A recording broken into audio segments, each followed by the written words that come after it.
And hi, thank you sebab dah klik kat video ni. By the way kan guys, sebelum aku mulakan aku punya cerita, aku nak mengucapkan selamat tahun baru 2021 kau dah hampa semua. Yeay. Walaupun dah seminggu lebih dah, aku baru nak wish 2021. Lantak lah daripada aku tak wish langsung kan. Okay guys, kes hari ni adalah, hampa nak tahu aku nak menceritakan kes apa. Hampa pernah tengok tak video ni? Video ni actually viral dekat TikTok, viral dekat Twitter juga, dan viral juga dekat Instagram, di mana seorang pramugari telah ditemui meninggal dunia di dalam sebuah bilik hotel, di dalam sebuah bilik mandi, di dalam sebuah bathtub. Kiranya dia telah meninggal di dalam sebuah bathtub dekat sebuah bilik hotel lah kiranya kan. Dan dia meninggal tepat pada malam tahun baru 2021. Hampa nak tahu cerita dia macam mana? Without any further ado, let's get started.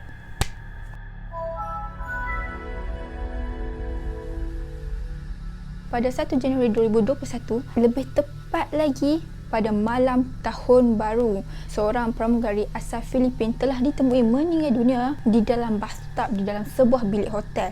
By the way kan guys, pramugari itu actually bernama Christine Angelina Diquera yang berumur 23 tahun. By the way kan guys, si Christine ni dia adalah alumni daripada University of Philippines dalam bidang komunikasi. Kiranya dia ni beauty with brain lah. Dia ni cantik weh. Dan hampa nak tahu tak, Christine ni pernah menjadi model ataupun fashion beauty, dan Christine ni pernah join dalam Mutnya Ngoi Ba. Aku tak tahu nak sebut macam mana, tapi yang punya dalam tahun 2019. Dan dia ni pernah menjadi finalis dalam rancangan tu. Kiranya dia ni bukan biasa-biasa lah kan. Kita dah tahu background si Christine ni. Dia ni seorang yang macam mana? Seorang yang pandai, lepas tu cantik, beauty with brain. Tapi kenapa hidup dia berakhir dengan sebegitu rupa? Aku sebenarnya kesian tau. Setelah 2019, dia dah habis join dia punya rancangan tu kan. Dia pula diterima menjadi pramugari di Philippine Airlines. Actually kan guys, tujuan dia nak join pramugari ni adalah sebab dia nak bawa mak dia ni pusing satu dunia. Weh, dia ni dah lah cantik. Lepas tu dia ni orang panggil apa? Nak berbakti kepada orang tua dia. Papa lah. Tapi aku sedih. Kenapa dia punya hidup diakhiri dengan sebegitu rupa? Mesti mak pak dia sedih gila weh. Menurut rakan sekerja Christine ni dia seorang yang profesional dan kerja dia di TikTok lah kan. Dia ni dah lah cantik, profesional. Lagi apa lagi? Kiranya semua pulun kat dia, semua ambil lah. So macam biasalah, si Christine ni mestilah nak menyambut kedatangan tahun baru New Year kan dengan kawan-kawan dia. Dia orang nak parti-parti, mabuk-mabuk apa semua tu. So macam kebiasaan orang lain, si Christine pun ada mengepost ataupun mempublish dia punya gambar dekat Instagram dia. Gambar dia akhir bekerja, gambar kawan-kawan dia sebelum mengakhiri tahun 2020. So disebabkan musim pandemik ni, semua orang termasuk aku dekat Malaysia, dekat mana-mana pun kita ni dilarang untuk berkumpul ataupun membuat parti secara besar-besaran kan. So si Christine dan kawan-kawan dia ni mengambil keputusan untuk book sebuah bilik hotel, City Garden Grand Hotel di Makati, Filipina.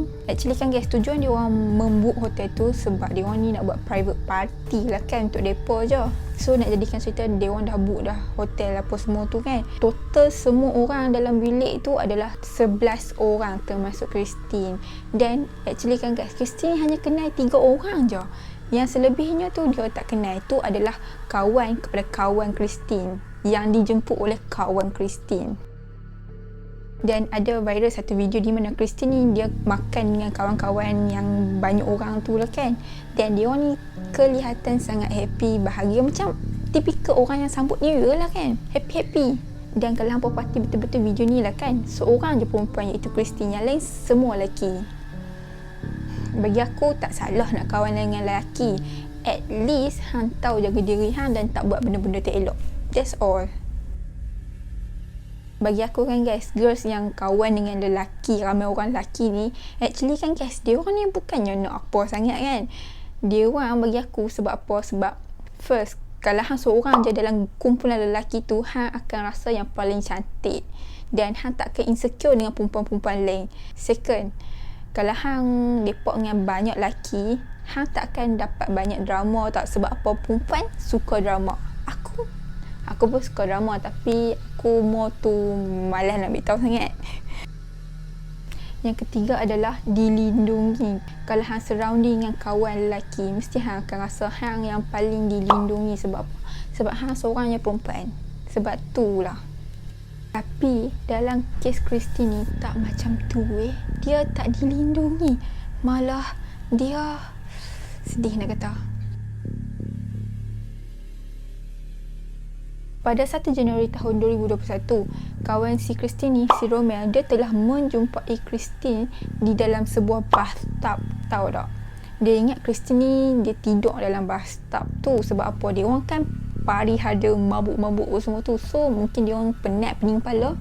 Mungkin dia tidur dekat dalam bathtub. Sebab apa? Bila hang mabuk, hang tak akan fikir apa dah kan. Hang fikir macam nak enjoy, penat, lena kat situ lah. So si Roma ni dia ingat si Christine tidur kat situ. So hang tahu dia buat apa? Dia ambil selimutkan si Christine tu.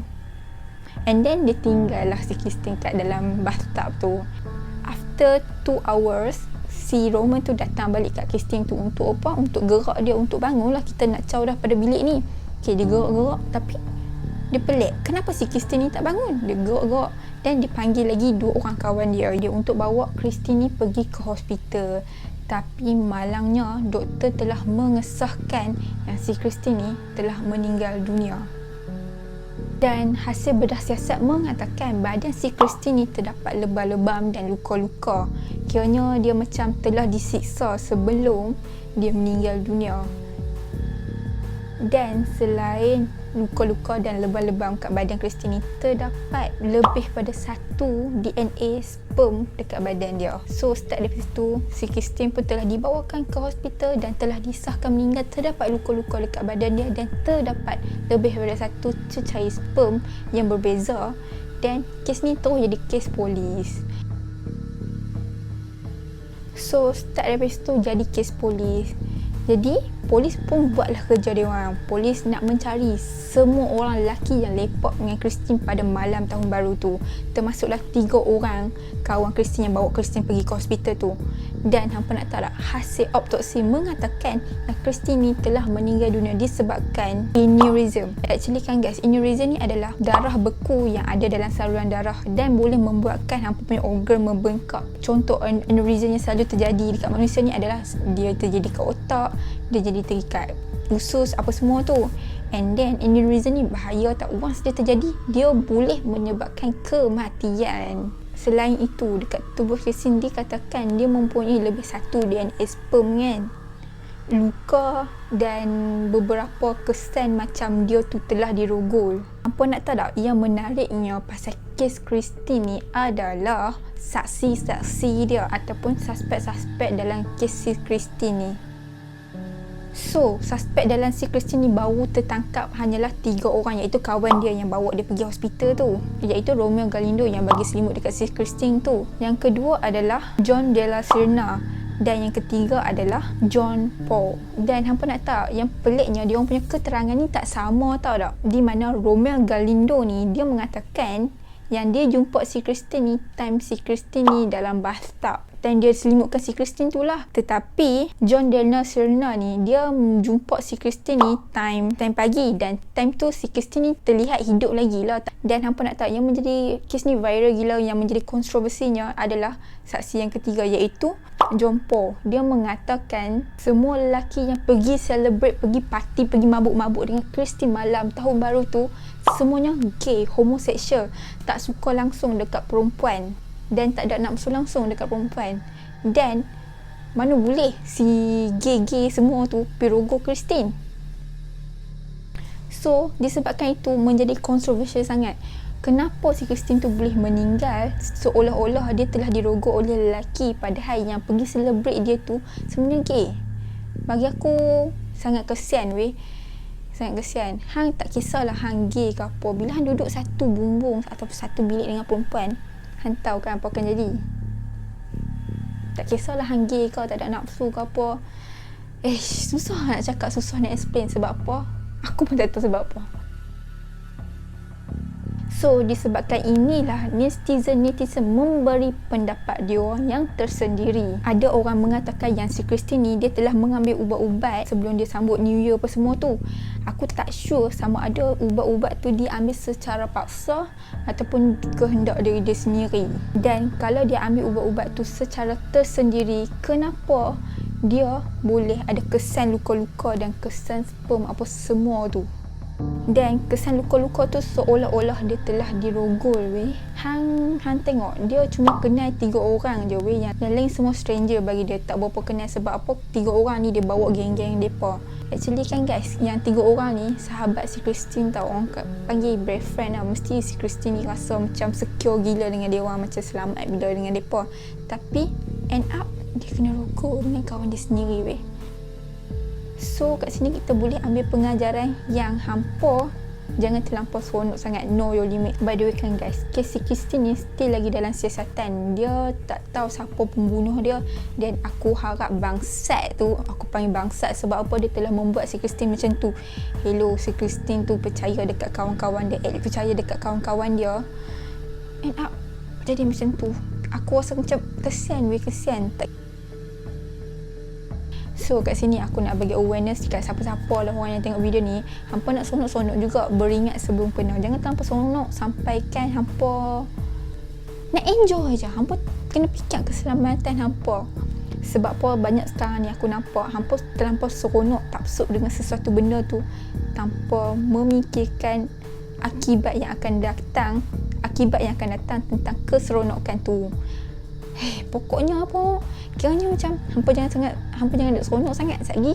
Kena musibah baru tahu. So nak social tu ada batas, dan jangan terlampau introvert. Takut hampa jadi macam video yang aku cerita sebelum ni. Okay, bagi siapa-siapa yang tak tahu video tu macam mana, let's kita tengok. Mari kita tengok, okay, di sini, okay. Bye bye. Terima kasih sebab berhabis datang untuk tengok aku punya video. Love you guys. Bye bye.